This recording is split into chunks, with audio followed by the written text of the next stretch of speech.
والصلاة والسلام على من لا نبي بعد اما بعد فاعوذ باللہ من الشیطان الرجیم بسم اللہ الرحمن الرحیم یا ایتها النفس المطمئنہ ارجعی الی ربک راضیۃ مرضیہ فادخلی فی عبادی وادخلی جنتی وقال النبی صلی اللہ علیہ وسلم المرء مع من احب اللہم صلی علی محمد وعلی آل محمد کما صلیت علی ابراہیم وعلی آل ابراہیم انک حمید مجید اللہم بارک علی محمد وعلی آل محمد کما بارکت علی ابراہیم وعلی آل ابراہیم انک حمید مجید۔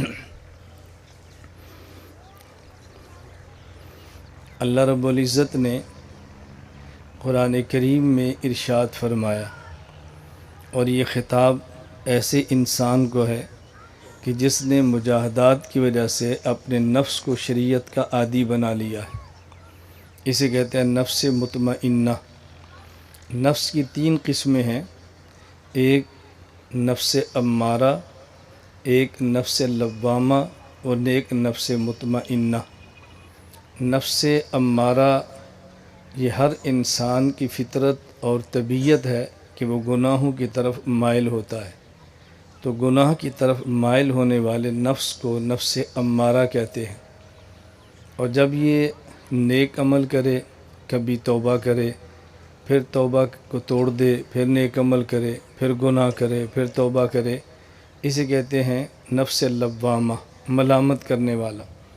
اور ایک مقام ہے جب نفس ایسے مقام پر پہنچے کہ گناہ سے نفرت ہو جائے اور شریعت اور نیکی اس کی طبیعت بن جائے، اسے کہتے ہیں نفس مطمئنہ۔ تو اللہ رب العزت ایسے نفس کو خطاب کر کے ارشاد فرما رہے ہیں، یا ایتها النفس المطمئنہ ارجعی الی ربک راضیۃ مرضیہ، اللہ کی طرف لوٹو، اللہ تم سے راضی اور تم اللہ سے راضی۔ فادخلی فی عبادی، اللہ فرما رہے ہیں کہ میرے بندوں میں شامل ہو جاؤ، وادخلی جنتی، اور اس کے بعد میری جنت میں داخل ہو جاؤ۔ یہاں 2 چیزیں ہیں، نمبر 1 اللہ کے بندوں میں داخل ہونا، نمبر 2 اللہ کی جنت میں داخل ہونا۔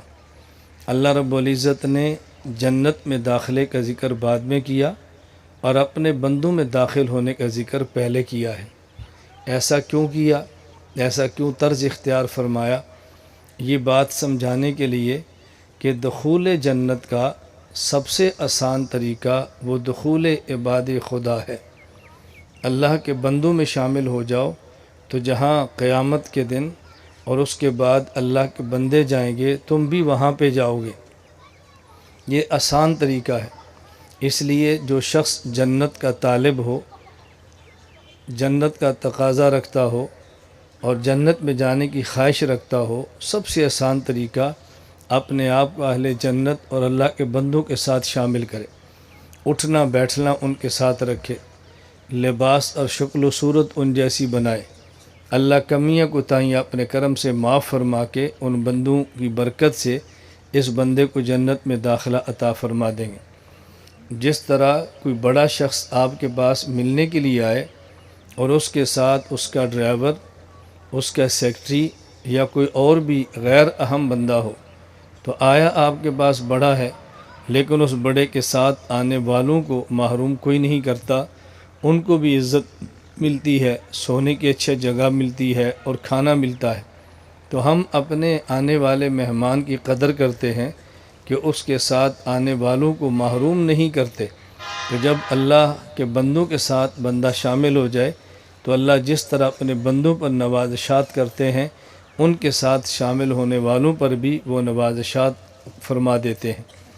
حضور اکرم صلی اللہ علیہ وسلم نے ارشاد فرمایا، ایک جگہ پہ لوگ بیٹھے ہیں، وہ اللہ کا ذکر کر رہے ہیں اور ملائکہ اس مجلس کو ڈھانپ لیتے ہیں، اس پر مختلف روایات کو جمع کریں گے، پڑھتے رہیں گے تو مجلس ذکر کے آداب اور ذکر کی مجلس کے فضائل آپ کے علم میں آئیں گے۔ فرمایا جب ذکر کی مجلس کو ملائکہ ڈھانپ لیتے ہیں اور اس سے فارغ ہوتے ہیں، اللہ رب العزت کے پاس جاتے ہیں۔ اللہ رب العزت ان ملائکہ سے پوچھتے ہیں کہ تم کہاں سے آئے ہو؟ وہ کہتے ہیں یا اللہ فلاں جگہ پہ کچھ لوگ بیٹھے آپ کا ذکر کر رہے تھے۔ تو اللہ رب العزت فرماتے ہیں وہ مجھ سے کیا مانگتے تھے؟ کہا جی وہ جنت مانگ رہے تھے۔ کیا انہوں نے جنت کو دیکھا ہے؟ یا اللہ انہوں نے جنت کو نہیں دیکھا۔ اگر وہ جنت کو دیکھ لیتے پھر فرمایا وہ اور زیادہ رغبت سے مانگتے۔ کس چیز سے پناہ مانگتے تھے؟ کہا جہنم سے۔ کیا انہوں نے جہنم کو دیکھا ہے؟ کہا جہنم کو نہیں دیکھا۔ فرمایا اگر جہنم کو دیکھ لیتے، کہا جی اور شدت کے ساتھ پناہ مانگتے۔ اللہ رب العزت ان فرشتوں سے فرماتے ہیں کہ تم سب گواہ بن جاؤ، میں نے اس ذکر کی مجلس کے سب شرکاء کو معاف کر دیا ہے۔ فرشتے اللہ کی دربار میں عرض کرتے ہیں کہ یا اللہ ان میں فلاں شخص ایسا تھا جو ذکر کے لیے نہیں آیا تھا، کسی اپنے خاص مقصد کے لیے آیا تھا، کسی بندے سے کام تھا اور وہ ذکر میں مشغول تھا تو یہ بھی بیٹھ گیا، یہ ذکر کی غرض سے نہیں آیا تھا۔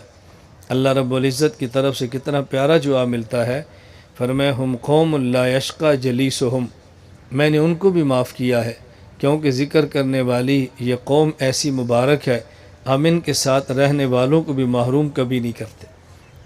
اس لیے ذکر کی مجالس بہت اہم ہیں اور اس کا بے حد اہتمام کرنا چاہیے۔ اگر کہ ذکر کی مجلس ملے اس میں رغبت کے ساتھ آدمی کو بیٹھنا چاہیے اور شرکت کرنی چاہیے، اور اہل اللہ اور اللہ کے نیک بندوں کے ساتھ تعلق قائم کرنا چاہیے، اور کبھی اللہ کے نیک بندے اہل علم اہل تقوی ان سے بغض نہ رکھیں، کبھی ان کو برا بھلا نہ کہیں، کبھی ان کے خلاف کوئی پلان نہ بنائیں۔ اور میں خدا کی قسم اٹھا کر کہہ رہا ہوں اہل علم اہل تقوی کے خلاف پلانے بنانے والے تباہ و برباد اور ناکام ہو جائیں گے اور ذلیل اور رسوا ہو جائیں گے۔ اللہ رب العزت اپنے بندوں کو کبھی بھی رسوا نہیں کرتے، اللہ اپنے بندوں کا ہمیشہ ساتھ دیتے ہیں۔ اس لیے کبھی کسی اللہ کے نیک بندے کے خلاف کوئی پلان نہ بنائے، اس کے خلاف کسی سازش کا حصہ نہ بنے، جس حد تک ممکن ہو ان کے ساتھ تعاون کریں اور ان کے ساتھ ملنے اور جلنے کی کوشش کریں، ان کے ساتھ اپنے رابطے بڑھائیں، ان کے ساتھ اپنا تعلق بنائیں اور ان کے پاس آنا اور جانا رکھیں اور کچھ وقت ان کے پاس گزارنے کی عادت بنائیں۔ تو یہ اللہ رب العزت نے ہمیں بات سمجھائی ہے۔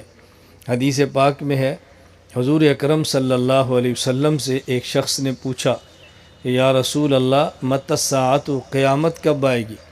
رسول اکرم صلی اللہ علیہ وسلم نے فرمایا ما اعددت للساعۃ، تم نے قیامت کی تیاری کیا کی ہے جو پوچھتے ہو قیامت کب آئے گی؟ تم نے قیامت کی تیاری کیا کی ہے؟ انہوں نے کہا یا رسول اللہ ما اعددت للساعۃ الا انی احب اللہ ورسولہ، میں نے قیامت کی اور تو کچھ تیاری نہیں کی، بس اللہ اور اللہ کے رسول کے ساتھ محبت کرتا ہوں۔ حضور اکرم صلی اللہ علیہ وسلم نے فرمایا المرء مع من احبہ، قیامت کے دن آدمی اس کے ساتھ ہوگا جس کے ساتھ دنیا میں محبت کرتا ہے۔ حضرت انس بن مالک رضی اللہ عنہ فرماتے ہیں کہ میں نے جب سے کلمہ پڑھا اللہ کے نبی کی خدمت میں آیا ہوں، آپ کی ساری ہی باتیں بڑی پیاری ہیں، لیکن جتنا مزہ مجھے آج آیا اتنا مزہ کبھی نہیں آیا، جتنا مزہ آج آیا اتنا مزہ مجھے کبھی نہیں آیا۔ یہ بات آپ نے کیوں فرمائی؟ اس لیے کہ انس بن مالک رضی اللہ تعالیٰ عنہ کے دنیا میں محبوب و محبوب خدا حبیب خدا حضرت محمد صلی اللہ علیہ وسلم تھے۔ مجھے اور آپ کو بھی بس اپنا ذہن اور مزاج بنانا چاہیے کہ سب سے زیادہ محبت حضور اکرم صلی اللہ علیہ وسلم سے کرے، اللہ کے پیغمبر کی محبت میں ڈوب جائے، حضور اکرم صلی اللہ علیہ وسلم کے عشق اور محبت کو اوڑھنا بچھونا بنا دے، اپنا مرنا اور جینا بنا دے، اور دنیا میں بھی جینے کا مزہ آئے گا، قبر میں بھی مزہ آئے گا اور موت کے بعد بھی مزہ آئے گا۔ رسول اکرم صلی اللہ علیہ وسلم کو اپنا محبوب بنا لیں، پیغمبر خدا کو اپنا آئیڈیل بنا لیں۔ میں نے پرسوں تعلیم کے اندر یہ بات عرض کی تھی، خانقاہ اجتماع میں جو لوگ آئے تھے عصر کی نماز کے بعد، کہ ہماری کتاب میں زبدۃ الشمائل جو شمائل ترمذی کی شرح ہے، اس کتاب میں حضور اکرم صلی اللہ علیہ وسلم کے اخلاق اور مبارک عادات کا ذکر ہے۔ آپ کھاتے کیسے، آپ پیتے کیسے، پہنتے کیسے، آپ سوتے کیسے، آپ جاگتے کیسے۔ آپ اس کتاب کو لے لو، اپنے گھر میں اس کا تعلیم کراؤ، علماء مسجد میں اس کی تعلیم کرائیں، اور کوشش کریں اس کو بڑی پابندی کے ساتھ تھوڑا تھوڑا کر کے پڑھیں اور عمل کی نیت سے پڑھیں اور حضور اکرم صلی اللہ علیہ وسلم کو محبوب سمجھ کر پڑھیں، یقین فرمائیں کہ جینے کا مزہ آئے گا۔ آج ہم کھانا کھانا چاہتے ہیں تو ہر بندے کی خواہش ہوتی ہے کرسی اور میز لگا کر کھائیں، اس خواہش پر لعنت بھیجیں۔ بس طے کریں کہ ہم کھانا کھائیں گے اور انشاءاللہ فرش پر بیٹھ کر کھائیں گے۔ مجبوری ہو، کوئی عذر ہو تو ٹیبل اور کرسی پر کھانا گناہ اور ناجائز نہیں ہے، لیکن ہمارے حضرت محمد صلی اللہ علیہ وسلم کو اس طرح کھانا پسند نہیں ہے۔ آدمی کو چاہیے کہ آدمی نیچے بیٹھ کے کھائے، دسترخوان بچھا کر کھائیں، اپنے آگے سے کھائیں، دائیں ہاتھ سے کھائیں اور رسول اکرم صلی اللہ علیہ وسلم کی سنت کے مطابق بیٹھ کر کھائیں، بسم اللہ پڑھ کر کھائیں اور اپنی 3 انگلیوں کے ساتھ کھائیں۔ ضرورت ہو تو چوتھی اور 5ویں انگلی لگانے کی اجازت ہے، ایک ہاتھ کے ساتھ کھائیں۔ اگر کوئی ایسی چیز ہو کہ بائیں ہاتھ نہ لگائیں، اس کو توڑا نہ جا سکتا ہو تو بائیں ہاتھ کے لگانے کی اجازت ہے۔ کافی حد تک کوشش کریں کہ بغیر چمچ کے ہاتھ کے ساتھ کھائیں، اور اگر چمچ کے ساتھ کھا لیں گناہ نہیں ہے، لیکن اصل سنت طریقہ یہی ہے کہ آدمی اپنے ہاتھ کے ساتھ اس کو کھائے۔ جب کھانے سے فارغ ہو جائیں انگلیوں کو چاٹ لیں، اس کے بعد اس کو دھوئیں۔ آج ہمارے یہاں رواج چلا ہے، چونکہ ٹیشو بہت زیادہ ہو گئے ہیں، ایک مزاج بن گیا، کھانا کھاتے ہیں فوراً ٹیشو سے صاف کرتے ہیں پھر دھوتے نہیں ہیں۔ کھانا کھائیں، انگلیوں کو چاٹ لیں، پھر اس کے بعد ان کو دھو لیں اور دھونے کے بعد ٹیشو کے ساتھ یا تولیہ رومال کے ساتھ صاف کر لیں۔ یہ جو سنت طریقہ ہے، کھانے سے پہلے بسم اللہ پڑھیں اور کھانے سے فارغ ہو تو پھر بسم اللہ پڑھیں۔ اس کا اپنا ایک مزاج بنے کہ ہم نے یوں چلنا ہے۔ سنت کے مطابق لباس سلائیں اور سنت کے مطابق لباس بنائیں اور پھر سنت کے مطابق لباس پہنیں اور مصنون لباس کے اوپر فخر کریں۔ دنیا میں کسی بندے سے آپ خود کو مصنون لباس میں کمتر اور گھٹیا نہ سمجھیں، احساس کمتری کا شکار نہ ہوں۔ اگر کوئی 3 پیس پہنتا ہے تو چھوڑ دیں اس کو، آپ اپنی شلوار، اپنی قمیص، اپنی پگڑی، اپنی ٹوپی اس کا اہتمام کریں، اور لباس پہننا ہو تو ترجیح سفید لباس کو دیں۔ باقی کپڑے بھی ٹھیک ہیں، کوئی گناہ نہیں ہے۔ اور رسول اکرم صلی اللہ علیہ وسلم نے سرخ رنگ کا جوڑا زیب تن فرمایا، سرخ رنگ کی دھاری دار چادر آپ نے اوپر لی ہے، اور آپ نے اتنی تنگ یہ بازو والا آستین والا جبہ بھی پہنا ہے کہ آپ اس کو اتارتے تو وضو کرتے، اس کو اوپر کر کے چڑھا کر وضو کرنا ممکن نہیں تھا، لیکن یہ آپ کا معمول مبارک نہیں تھا، کبھی کبھی ایسے ہوا ہے۔ تو اس لیے سنت کے مطابق لباس کا اہتمام کریں۔ اور لباس کے بارے میں ایک بڑی آسان سی بات ہے، اگر اس کو معمول بنا لیں تو دیکھیں اللہ کی رحمت کتنی متوجہ ہوتی۔ ہم نے نیا لباس پہننا ہے اور پرانے لباس کو کیا کرنا ہے؟ پرانے لباس، حضرت عمر بن خطاب رضی اللہ تعالیٰ عنہ فرماتے ہیں کہ رسول اکرم صلی اللہ علیہ وسلم نے فرمایا، حضرت عمر فرما رہے ہیں کہ حضور اکرم صلی اللہ علیہ وسلم نے فرمایا کہ جو شخص نیا لباس پہنے اور پھر اللہ سے دعا مانگے، الحمدللہ الذی کسانی ما بہ عورتی، کہ اللہ تیرا شکر ہے تو نے مجھے ایسا کپڑا دیا جس سے میں نے اپنے سطر کو چھپا لیا ہے، جس سے میرے جسم کو زینت اور خوبصورتی ملی ہے، یہ دعا مانگے اور پھر نیا کپڑا پہنے، اور جو پرانا کپڑا تھا وہ صدقہ کر دے۔ اللہ اکبر، نیا کپڑا پہنے اور پرانا کپڑا صدقہ کر دے۔ کان فی کنف اللہ و حفظ اللہ و فی ستر اللہ، اللہ میتم و حیا، وہ اللہ کی حفاظت میں آ جاتا ہے، اللہ کی پناہ گاہ میں بندہ آ جاتا ہے، اللہ اس کو اپنے پردے کے اندر لے لیتے ہیں، خواہ وہ زندہ ہو خواہ وہ دنیا سے چلا جائے۔ شرط کیا ہے؟ نیا کپڑا پہنے اور پرانا کپڑا صدقہ کر دے۔ اس پر عمل کریں گے نا ابھی انشاءاللہ۔ میں اس لیے عرض کرتا ہوں بس جب حدیث پاک سنیں تو نیت کریں عمل کریں گے، اور جب واپس جائیں تو بالکل اسی نیت سے، جب ایک کپڑا نیا ہو آپ نے پرانا کپڑا اب اس کو رکھ لیں، میں نے نیا پہنا ہے اب پرانا صدقہ کرنا ہے۔ اور حدیث پاک میں یہ رسول اللہ صلی اللہ علیہ وسلم کی بیان فرمائی فضیلت اپنے ذہن میں رکھ لیں تو دیکھنا دل کتنا مطمئن ہوتا ہے، کتنا مطمئن ہوتا ہے۔ میں اکثر نیا کپڑا لیتا ہوں اور جب پرانا ہوتا تو گھر والے فوراً پوچھتے ہیں کہ کسی کو دینا ہے نا؟ میں نے کہا جی، آپ اس کو دھو کے استری کر کے مجھے دے دو، اس کو میں نے کسی کو دینا ہے۔ اور نیت یہ ذہن میں حدیث پاک ہوتی ہے کہ پرانے کپڑے کے خرچ کرنے پر حضور نے فضیلت کتنی فرمائی، بتاؤ۔ جب نیا کپڑا پہن لیا ہے، پرانا ہمارے کام کا نہیں ہے، فرمایا اس پرانے کو صدقہ کر دو، اللہ اپنی حفاظت میں لے لے گا، اللہ اپنی پناہ میں لے لے گا، اللہ شرور و فتنوں سے محفوظ فرما دیں گے۔ اللہ ہم سب کو توفیق عطا فرمائے۔ تو میں عرض کر رہا ہوں کہ مسنون اعمال اور مسنون زندگی پر خود کو لاؤ، اپنی اولاد کو مسنون زندگی پہ لاؤ، اپنے گھر کو مسنون زندگی پہ لاؤ۔ ہم نے ماحول اور معاشرے سے متاثر نہیں ہونا۔ ہمارا دین ایک دن کے لیے نہیں ہے، قیامت تک کے لیے ہے، کسی غریب کے لیے نہیں ہے، امیر کے لیے ہے، کسی ایک قبیلے کے لیے نہیں، تمام قبائل کے لیے ہے۔ رسول اللہ صلی اللہ علیہ وسلم کا مبارک دین دنیا کے ہر ماحول کے لیے ہے، اور کوئی دنیا کا ایسا ماحول نہیں ہے جہاں رسول اکرم صلی اللہ علیہ وسلم کا دین وہاں پہ فٹ نہ آئے اور پیغمبر کی شریعت کو چھوڑا جائے تو راحت اور سکون ملے، ایسا ممکن نہیں ہے۔ تو میں اور آپ اس بات کا فیصلہ کر کے اٹھیں کہ یا اللہ جو گزشتہ ہم نے کوتاہیاں کی ہیں اپنے کرم سے معاف فرما دے، اور یا اللہ ہم تجھ سے عہد کرتے ہیں ہم آئندہ اپنی زندگی تیرے حبیب صلی اللہ علیہ وسلم کی سنت کے مطابق گزاریں گے۔ میں خدا کی قسم اٹھا کر کہہ رہا ہوں، میں کس درد کے ساتھ یہ بات آپ کو سمجھاؤں کہ حضور پاک کی سنت کے اندر مزے کیا ہے، نبی پاک کی سنت میں راحت کیا ہے، حضور اکرم صلی اللہ علیہ وسلم کی سنتوں میں پیار کتنا ہے۔ دیکھو چہرے پر داڑھی ہے، جو داڑھی منڈاتے ہیں وہ نیت کر لیں کہ ہم داڑھی رکھیں گے، اور جن کی داڑھی مٹھی سے چھوٹی ہے وہ نیت کریں ہم داڑھی انشاءاللہ پوری مٹھی رکھیں گے۔ نیت کرتے ہیں نا بھی انشاءاللہ۔ یہ ارادے چھوڑو، پکے فیصلے کرو کہ ہم نے یہ کام کرنا ہے۔ اپنی اولاد کو دین پڑھاؤ، اور ہر بندہ یہ کوشش کرے کہ ہمارے گھر میں ایک بچہ کم از کم قرآن کا حافظ ہونا چاہیے، سارے حافظ ہوں لیکن کم از کم ایک بچہ قرآن کریم کا حافظ ہونا چاہیے، ایک بچہ عالم ہونا چاہیے۔ ہماری بچیاں حافظہ اور عالمہ بنیں، ہمارا اعزاز اسی میں ہے، ہماری عزت اسی میں ہے، ہماری دنیا کی راحت اس میں ہے، ہماری آخرت کی راحت اس میں ہے کہ ہماری اولاد دین پڑھ جائے۔ اولاد کو دین پڑھا کے دنیا سے چلے جاؤ گے، اصال ثواب والی اولاد ہوگی۔ رسول اکرم صلی اللہ علیہ وسلم نے فرمایا اذا مات الانسان انقطع عملہ الا عن ثلاث، جب انسان فوت ہو جائے اس کے اعمال کے دروازے بند ہو جاتے ہیں، ہاں 3 عمل باقی رہتے ہیں جو موت کے بعد بھی اس کے نامہ اعمال میں لکھے جاتے ہیں۔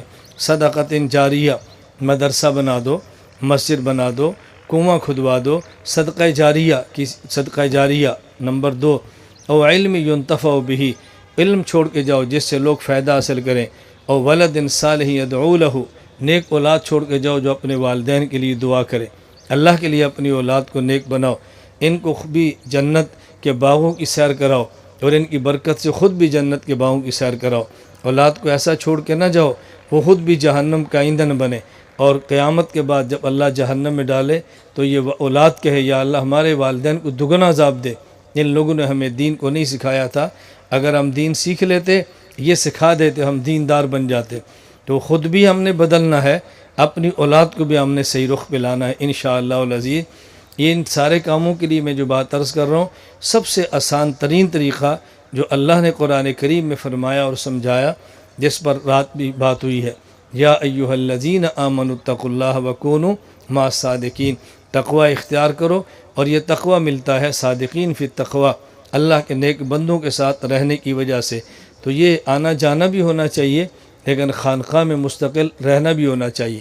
اس لیے آپ حضرات میں سے وہ لوگ کہ جو کسی شیخ سے بیعت ہیں، وہ اپنے شیخ سے رابطہ رکھا کریں، ان سے تعلق رکھا کریں، ان کی خانقاہ میں جا کے وقت گزارا کریں، ان کی خانقاہ میں جا کے وقت گزارا کریں۔ ہمارے جتنے حضرات مشائخ اور اکابر تھے، کوئی ایسا نہیں ہے جس کا کسی سے بیعت کا تعلق نہ ہو۔ اور یہ بات اچھی طرح ذہن نشین فرما لیں کہ وہ لوگ جو دین کا کام کرتے ہیں، علماء یا غیر علماء، ان کو اس بندے سے زیادہ بیعت کی ضرورت ہے جو دین کا کام نہیں کرتے، اس لیے کہ اس کا صحیح رخ پہ چلنا بہت ضروری ہے۔ اور ایسا عالم جس کے پاس علم بھی ہو، بولنے والی زبان بھی ہو، اس کی لگام کسی اچھے مضبوط تگڑے پیر کے ہاتھ میں ہونا ضروری ہے، ورنہ حضرت ہردوئی رحمۃ اللہ علیہ فرماتے تھے کہ اگر تانگے کے اوپر گھوڑا طاقتور ہو اور کوچوان اس کا نہ ہو یا کوچوان کمزور ہو تو یہ گھوڑا اس تانگے کو لے کر کے مارے گا، خود بھی مرے گا، سواریوں کو بھی تباہ کر دے گا۔ اگر اس کی لگام کسی مضبوط شیخ کے ہاتھ میں نہیں ہوگی، اس کا علم اس کو بھی تباہ کرے گا، دوسروں کی تباہی کا سبب بنے گا۔ جو جتنا تگڑا عالم ہو اتنا ہی تگڑا اس کا پیر بھی ہونا چاہیے۔ اس لیے حکیم الامت حضرت تھانوی رحمۃ اللہ علیہ کی خدمت میں مولانا عبد الماجد دریابادی رحمۃ اللہ علیہ، جن کے علم کی سلطنت کے بادشاہ تھے، حضرت کے پاس آئے کہ میں نے بیعت کرنی ہے، فرمایا تم بیعت شیخ الاسلام مولانا حسین احمد مدنی سے کرو، کہا جی انہوں نے تو مجھے آپ کے پاس بھیجا ہے کہ آپ مجھے بیعت کر لیں۔ تو حضرت تھانی فرماتے ہیں نہیں، ان سے بیعت کرو۔ کیوں؟ فرمایا بھی پیر تو وہ ہونا چاہیے کہ جو کان کھینچ سکے۔ تو میں حضرت آپ کے کان کیسے کھینچوں گا، یہ میرے بس میں تو نہیں ہے، آپ حضرت مدنی سے بیعت کرو۔ انہوں نے کہا نہیں، حضرت ہی نے فرمایا کہ ان سے بیعت کرو۔ ہمارے مشائخ کا اصلاح دیکھو کیسا مزاج، اتنا بڑا عالم، اور ایک کہہ رہا ہے کہ تم مرید بنا لو اور دوسرے فرما رہے کہ تم مرید بنا لو۔ خیر حضرت ان کا بیعت کا تعلق ہوا۔ مولانا عبد الماجد دریا آبادی نے میں ایک درمیان میں بات ہی حضرت حکیم الامت تھانوی سے عرض کیا کہ حضرت میری ایک گزارش ہے، آپ حضرت مدنی کو کوئی خط لکھو یا ایک پیغام بھجوا دو۔ میں جب ان کو اطلاع کرتا ہوں میں دیوبند آ رہا ہوں، تو میں دیوبند جب ریلوے اسٹیشن پر اترتا ہوں تو حضرت تشریف لاتے ہیں اور میرا سامان خود اٹھا لیتے ہیں۔ مجھے اس سے بہت شرمندگی ہوتی ہے، تو حضرت سے کہو کہ یوں نہ کیا کرے، میرا سامان نہ اٹھائیں۔ اللہ اکبر۔ حضرت ثانی فرمانے لگے میں مولانا حسین احمد کو یہ بات نہیں کہہ سکتا، خدمت کرنا ان کی ایسی طبیعت بن گئی ہے کہ روکوں گا تو ایسے حضرت کو تکلیف ہوگی۔ کیسے ہمارے مزاج، فرمایا میں نہیں کہہ سکتا۔ حضرت مدنی رحمۃ اللہ علیہ کیا مہمان آئے، حضرت نے خود ان کے ہاتھ دھلائے۔ جب ہاتھ دھلانے لگے تو مہمان نے کہا حضرت آپ ایسا نہ فرمائے۔ فرمایا نہیں، ہمارے حضور نے ارشاد فرمایا ہے من کان یؤمن باللہ والیوم الآخر فلیکرم ضیفہ، جو قیامت کے دن پر ایمان رکھتا ہے، اللہ پہ ایمان رکھتا ہے، اس کو چاہیے اپنے مہمان کا اکرام کرے۔ میں اللہ پر قیامت کے دن پر ایمان رکھتا ہوں، میں تمہارا اکرام نہیں کروں گا، کل حضور کو میں کیا جواب دوں گا؟ تمہارے گھر مہمان آیا اور تم نے ان کا خیال ہی نہیں کیا۔ خود خدمت کا مزاج بناؤ، خود خدمت کا مزاج بناؤ۔ ہم اگر بہت بڑی نیکی کریں بھی خود ہاتھ نہیں دھلاتے، کسی بچے کو کہہ دیتے ہیں، خود ہاتھ نہیں دھلاتے، کسی شاگرد کو کہہ دیتے ہیں، خود آگے بڑھ کے جوتے نہیں سیدھے کرتے، کسی کو کہہ دیتے ہیں۔ اگر کچھ حاصل کرنا ہے تو خود جوتے سیدھے کرو علماء کے، خود علماء کے ہاتھ دھلاؤ، خود علماء کی خدمت کرو۔ میں اپنی اور مشائخ کی بات نہیں کہہ رہا، میں محلے کے امام کی بات کرتا ہوں، مسجد کے خطیب کی بات کرتا ہوں۔ اپنے علاقے کے علماء کی قدر کرو، جوتیاں سیدھی کرو، ان کی جوتیاں، بڑے سے بڑا چھوٹے سے چھوٹا ایپ بھی دیکھ لو، اللہ کے لیے درگزر کرو۔ یہ حضور کے وارث ہیں، ان کی وجہ سے دنیا میں دین کا کام ہو رہا ہے، تو خود خدمت کرنا سیکھو۔ کبھی گھر اپنے کھانے کے پر دعوت دو، ہاتھ خود دھلاؤ، تولیہ خود پیش کرو، دیکھنا اللہ پورے گھر کو کیسے نوازتے ہیں۔ اور آپ یہ بات یقین کے ساتھ سماعت فرما لو، بس اوقات عالم ہوتا ہے اور وہ علم کی قدر نہیں کرتا، اللہ اس کی اولاد کو علم سے محروم کر دیتے ہیں۔ اور بعض لوگ عالم نہیں ہوتے، وہ علم کی قدر کرتے ہیں، اللہ ان کی نسلوں کو علم کی دولت عطا فرما دیتے۔ تو ہم اپنا مزاج بنائیں، بس خود کو مٹانا سیکھیں، یہ ہماری اسی میں عزت ہے۔ خود خدمت کرنا سیکھیں، یہی مخدومیت ہے۔ اسی کا آج بھی آپ تشریف لائے ہیں، واقعتاً ہمیں دیکھے، آپ نے اپنی آنکھوں سے دیکھا ہے، علماء ہیں، مشائخ ہیں، خلفاء ہیں، صاحب علم ہیں، اور آپ کے ساتھ ایک ہی دسترخوان پر بیٹھے۔ ہم قصداً یہ کرتے ہیں بھئی اونچ نیچ ختم کر دو، ایک ہی دسترخوان پہ بیٹھو، سارے مل کر خدمت کرو، سارے اپنا مزاج بنا لو۔ ہمارے پاس آنے والا ہر بندہ VIP ہے، ہمارے پاس ہر آنے والا بندہ وہ پروٹوکول کا مستحق ہے۔ تو بس اوقات مہمانوں کثرت کی وجہ سے ہم سب کی خدمت میں بہت اچھا کھانا نہیں کر سکتے، تو آپ کو یہ تو احساس ہو جائے گا بھی سب کا کھانا ایک جیسا ہے۔ اس لیے ان دنوں میری اپنی خواہش ہوتی ہے بھی دسترخوان پر ساتھ چلے، کسی کے ذہن میں نہ ہو کہ پتہ نہیں فلاں جگہ پر کیا ہے، فلاں جگہ پر کیا ہے۔ بہرحال اللہ تعالی ہمارے ظاہر اور باطن کو صاف فرما دے، اللہ ہمارے ظاہر اور باطن کو پاک فرما دے، اللہ ہمیں نور نبوت اور نور علم عطا فرما دے، اللہ آنکھوں کا حیا عطا فرما دے، اللہ دل کو پاک فرما دے، صاف فرما دے۔ بس یہ مزاج بنائیں، بس ہم اپنی طبیعت بنائیں۔ حضرت عبداللہ بن مسعود رضی اللہ تعالیٰ عنہ کو میں ایک جملہ سنا کر اس بات کو ختم کرتا ہوں۔ حضرت عبداللہ بن مسعود رضی اللہ تعالیٰ عنہ فرماتے تھے کہ جو شخص چاہتا ہے میں کسی کی اقتداء کروں تو اس کو چاہیے کہ اقتداء کرے ان کی جو دنیا سے چلے گئے ہیں۔ جملہ سننا، من کان مستنن فلیستن بمن قد مات، اس کو چاہیے کہ ان کی اقتداء کرے دنیا سے چلے گئے ہیں۔ پھر کیا فرماتے ہیں؟ ہم اصحاب محمد صلی اللہ علیہ وسلم، وہ اصحاب محمد تھے، ان کی پیروی کرو۔ کیوں؟ ان کے 3 اوصاف بیان فرمائے۔ فرمایا کانو ابرہم قلوبا، یہ لوگ ایسے تھے جو دل کے صاف تھے، اعمقہم علما، علم کے گہرے تھے، گہرائی تھی، وَأَقَلَّهُمْ تَكَلُّفًا، اور ان کے مزاج میں بہت بے تکلفی تھی۔ یہ صحابہ کا مزاج تھا، علم میں گہرے، مزاج میں بے تکلفی، اور دلوں کے پاک تھے۔ بس یہ مزاج بناؤ، دلوں میں کینہ، دلوں میں کدورت، دل میں بغض، یہ ہمیں زیب نہیں دیتا۔ یہ کدورت اور بغض اور تقوی ایک جگہ پر جمع نہیں ہوتے۔ اپنے دلوں کو صاف رکھنا یہ بہت بڑی عبادت ہے، بہت بڑی عبادت ہے۔ اللہ ہم سب کے قلوب کو صاف فرما دے، اللہ ہم سب کو تقوی کی دولت عطا فرما دے، اللہ ہم سب کو اپنا محبوب بندہ بنا دے۔ ہمارے اس مجمع کے اندر کتنے لوگ موجود ہیں، کتنے لوگ موجود ہیں، اللہ اکبر۔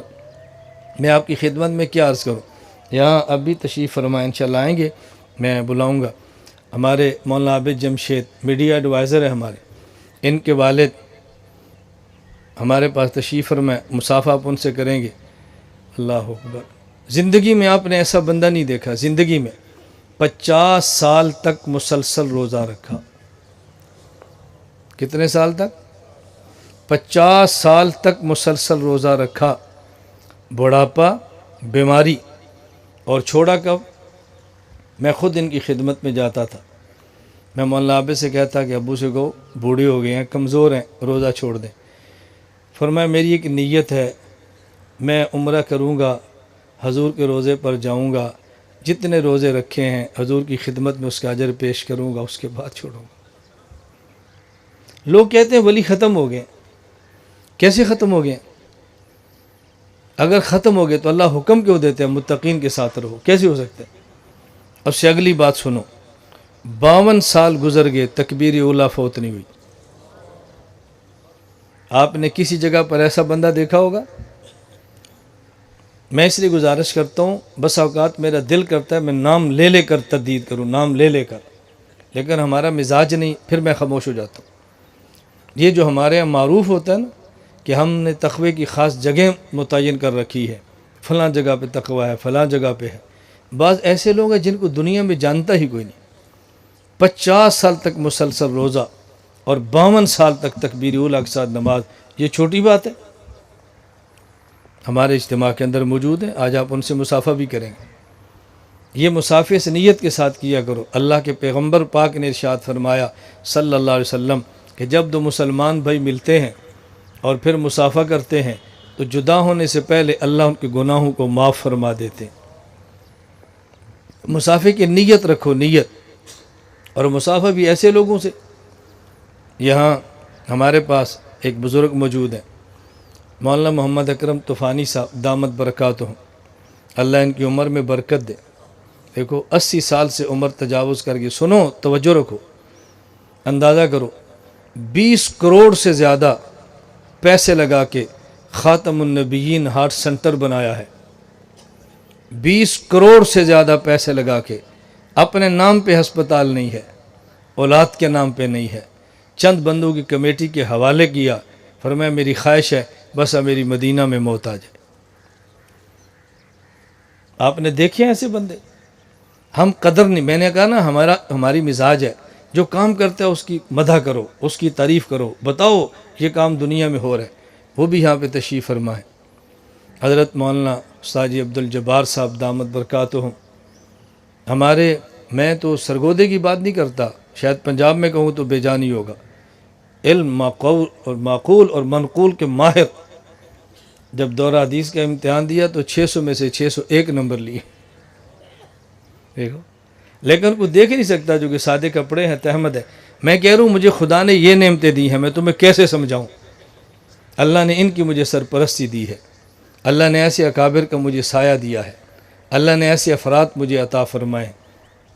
حضرت قاری عمر فاروق صاحب ملیشیا سے، ان کے والد کون ہیں؟ مولانا محمد صالح، برما کے 50 سال تک مسلسل تبلیغی جماعت کے امیر، 32 سال سے قاری صاحب قرآن پڑھا رہے ہیں، اور میں سمجھتا ہوں کہ ان کی کرامت ہی ہوگی، کرامت ہی ہوگی۔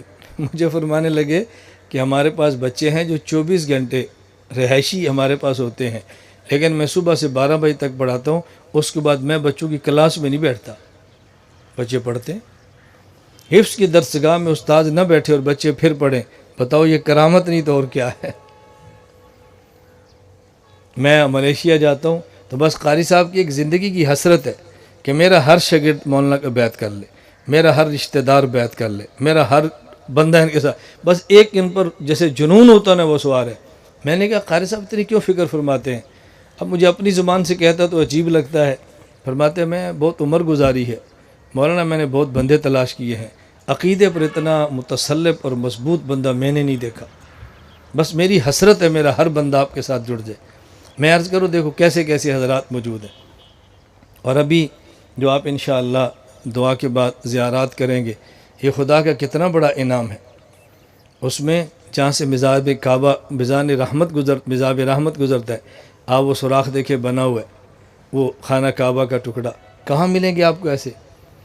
نبی پاک صلی اللہ علیہ وسلم کے روضہ مبارک کے اندر کی سبز چادریں جو وہاں جا کر بندہ اتنی قریب نہیں دیکھ سکتا، پیغمبر پاک کی روضے کی جس سے اندر سے صفائی ہو، مبارک کپڑا، وہ چیزیں ہیں، اور اتنا لمبا۔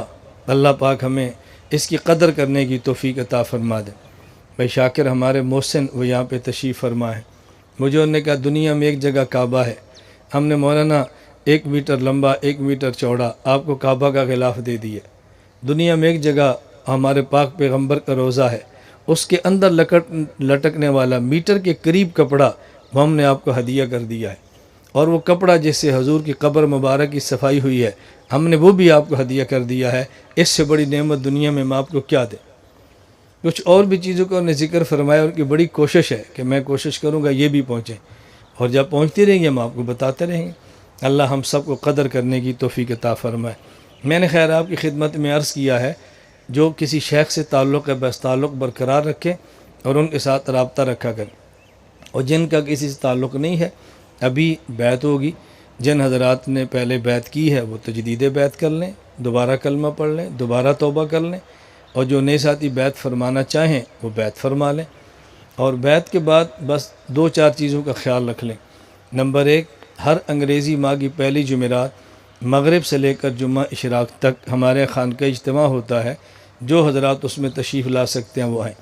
سب سے پہلے درود مغرب کی نماز، سنت، اوابین، سورۃ الواقعہ اور درود پاک کی مجلس، پھر 1-2 نعت اور عشاء کی نماز، پھر عشاء کے بعد بیان، ذکر، بیعت اور دعا۔